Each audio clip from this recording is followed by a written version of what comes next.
avons tous notre place au rendez-vous de la victoire. No es lo mismo la esperanza en que gane el menos malo que la esperanza en que exista y gane un proyecto de transformación profunda de nuestra realidad.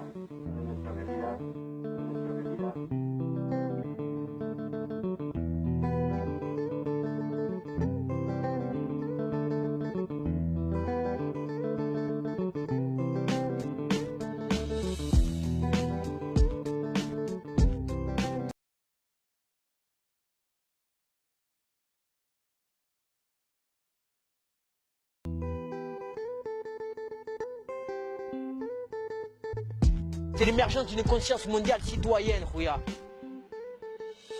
We have to coordinate and we have to understand it's a common fight. On est là, on est plusieurs, on est des centaines, on est des milliers sur Terre. Il faut se réveiller, il y a des petits espaces de liberté, il faut rentrer dedans, il faut pousser les murs. Parce que la majeure partie de la population n'est pas au courant des réalités, ne sait pas ce que c'est que le FMI, ne sait pas ce que c'est que la Banque mondiale, ne sait pas ce que c'est que l'OMC. La mondialisation, ça reste au niveau économique et politique. On ne parle jamais des gens en tant que peuple. Traditional is going, but modernity is also not coming. Un peuple n'est important à leur égard que lorsque ton pouvoir d'achat est conséquent. Regardez. Le dialogue avec la société civile est totalement fictif. Je me demande quand est-ce que l'ordre mondial vraiment va se rétablir.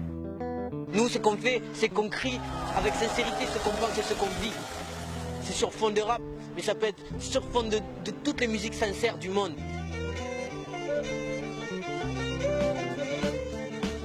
Nuestras armas son la palabra, la escritura, la letra, el arte, la rebeldía. On a besoin de révolutionnaires et non de révoltés. Si nous on est solidaires, ils changent, ils n'ont pas le choix. Combien ils sont? Combien on est?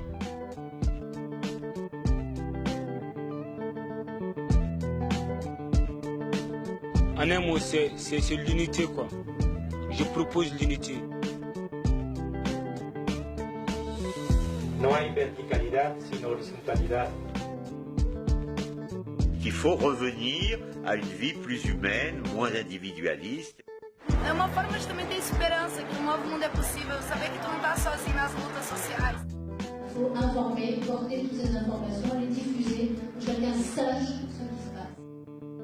Ya que si lo hemos de recordar, mientras más oscura esté la noche, más cerca está el despertar.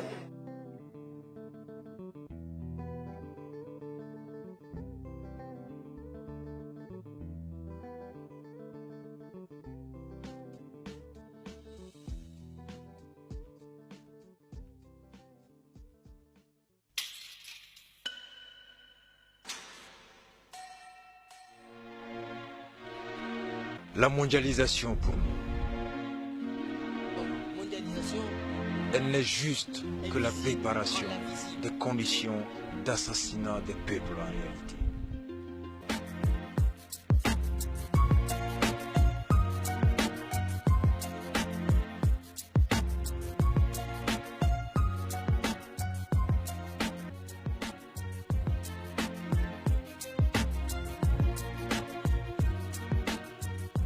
Les industries sont à peine naissantes. Comment voulez-vous les laisser aller se frotter à des grandes firmes, des grandes industries qui ont 20 ans d'expérience, qui ont tous les moyens colossaux du monde? On nous interdit de subventionner le coton ici. Et George Bush subventionne 25 000 cotonculteurs à hauteur de 3 milliards de dollars par an. On a tué, si vous voulez, les agricultures vivrières au détriment des agricultures d'exportation. Tel que quoi? On a mis l'accent sur la culture du cacao, on a mis l'accent sur la culture de l'arachide, on a mis l'accent sur la culture de tous les produits destinés à ravitailler les industries européennes. Mais comment? En refusant de considérer ce dont le peuple a besoin pour pouvoir survivre. Les firmes en Occident étaient en quête de marché, sinon étaient même en manque de marché pour écouler leurs produits. Et donc c'est à partir de ce moment également qu'on a vu vraiment l'arrivée, si vous voulez, des firmes étrangères, particulièrement françaises, telles que Bouygues, Bolloré, Elf et autres Castel qui sont venus et qui se sont implantés et qui partout en Afrique sont... Il y a la guerre là-bas, il y a la famine, il y a le soutien des dictateurs là-bas.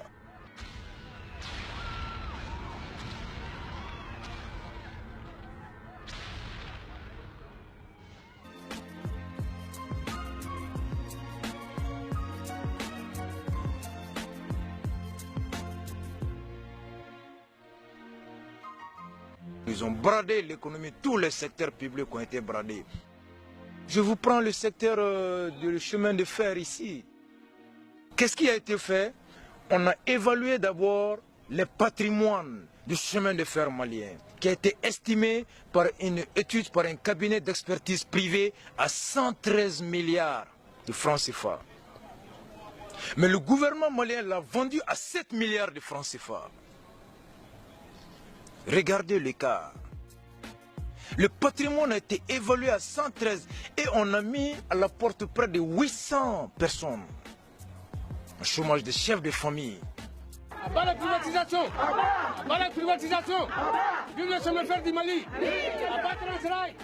Et tous les villages le long des rails ont été privés de ressources. Parce que la société congénère, la société qui a repris le chemin de fer, n'a repris seulement que le trafic marchandises. Ils ont dit qu'ils n'assurent pas le transport de personnes. Parce que il y a trop de risques, il faut trop s'assurer. C'est peu rentable par rapport au trafic de marchandises. Et des milliers de villages se trouvent aujourd'hui enclavés. Ils ont des tonnes de mangue, des tonnes de bananes qui pourrissent dans les villages là-bas. Il n'y a pas de route pour les envoyer. Seul le train était le moyen d'acheminement de ces produits sur le marché ici. Aujourd'hui, ils n'ont pas de solution.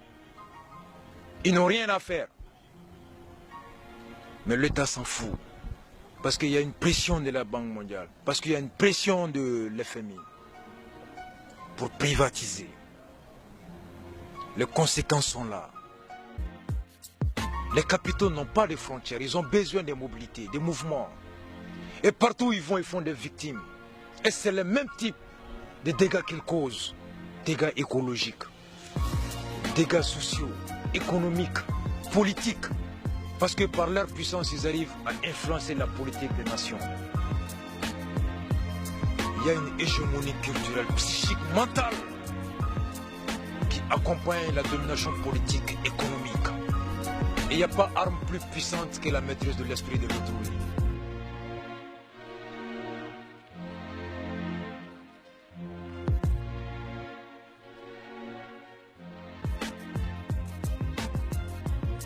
C'est pas pour rien que lorsque l'Amérique a été vraiment humiliée au Vietnam, qu'à leur retour, le Congrès a voté près de 200 ou 300 milliards de dollars pour juste l'investir dans le cinéma.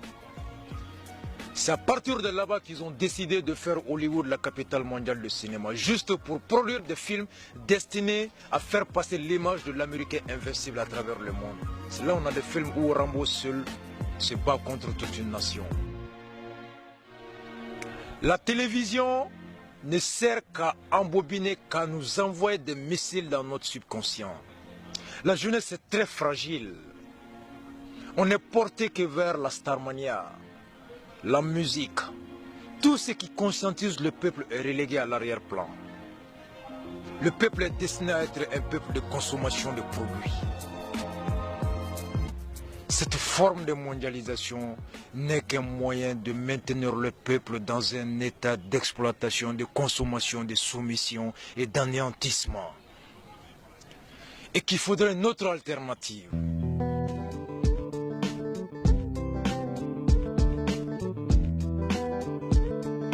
Pour que partout les dirigeants font qu'ils entendent le même slogan, les mêmes cris, qu'ils voient la même force, la même résistance, la même détermination. C'est bien qu'on se retrouve, c'est bien qu'on échange les expériences de lutte, c'est bien qu'on sache comment se fonctionne le mécanisme. Mais qu'on ne fasse pas une confiance absolue aux résolutions qui sortiront de ces confiances. Les structures, les banques mondiales et autres envoient de l'argent pour qu'au moins ces forums puissent avoir lieu. Parce que si le peuple meurtri dans sa chair a au moins un espace d'expression de sa colère, quelque part c'est une sorte de soulagement. Il peut sursoir à la violence, il peut sursoir à la véritable révolution. C'est pourquoi il faut énormément faire attention à ce genre de forums-là. Nous devons tous être vraiment animés de l'esprit d'abord, d'accomplir notre devoir. Après nous revendiquons notre droit. Mais Babylone refuse qu'on ait conscience de notre devoir. On nous fait toujours croire qu'on a le droit à la santé, qu'on a le droit à ça et qu'on a l'espoir de ce monde-là. On ne pourra jamais acquérir ce droit que lorsqu'on aura fini d'accomplir nos devoirs. Et comment accomplir nos devoirs? Un jeune de 17 ans, de 15 ans n'a pas conscience aujourd'hui qu'il doit s'imprégner des réalités économiques de son pays. Qui doit savoir comment se porte le marché d'emploi. Qui doit savoir comment s'effectue la prise d'un budget. Qui doit savoir quel est le fonctionnement d'une assemblée nationale. Qui doit savoir qu'est-ce que c'est que l'impôt. Comment se fait la privatisation. Qu'est-ce que c'est que la politique. Le tout ce qui l'intéresse, c'est qu'est-ce que c'est que la musique. Quelle est la vie d'une telle star? Et c'est ce que les dirigeants veulent que nous soyons.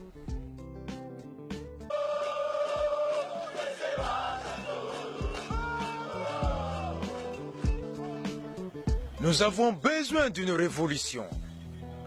Une révolution mentale. Comment opérer la révolution mentale? Nous devons avoir confiance au peuple. Chercher à comprendre comment le mécanisme Babylone marche, le système marche. L'expliquer aux gens.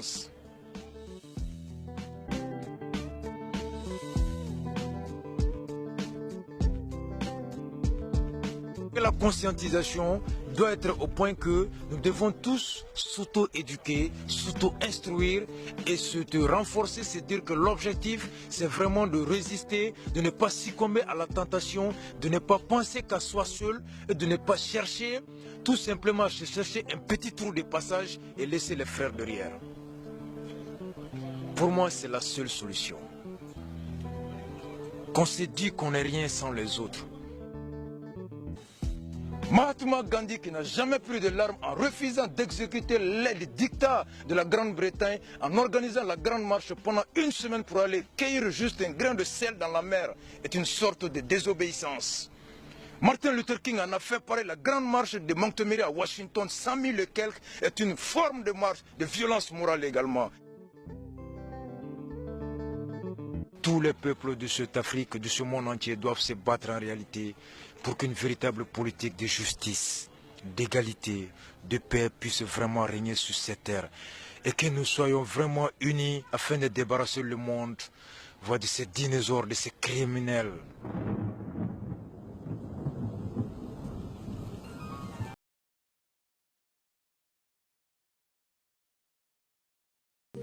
Que nous soyons comme le groupe d'éléphants, dont le devoir de chacun est de se battre pour le bien, la protection de tout le groupe. Et que partout où nous sommes, où nous nous rencontrons, quelle que soit notre origine, notre couleur, qu'on n'hésite pas à aller l'un vers l'autre, échanger, s'informer des réalités de son pays, se conscientiser, s'éduquer et toujours se renforcer les convictions et être désormais plus que déterminé. Qu'on garde les pieds sur terre, qu'on révalorise la connaissance de l'âme, qu'on cherche la connaissance. La nourriture de l'âme, c'est l'amour, la solidarité, la vertu, le bonheur pour toute la planète Terre.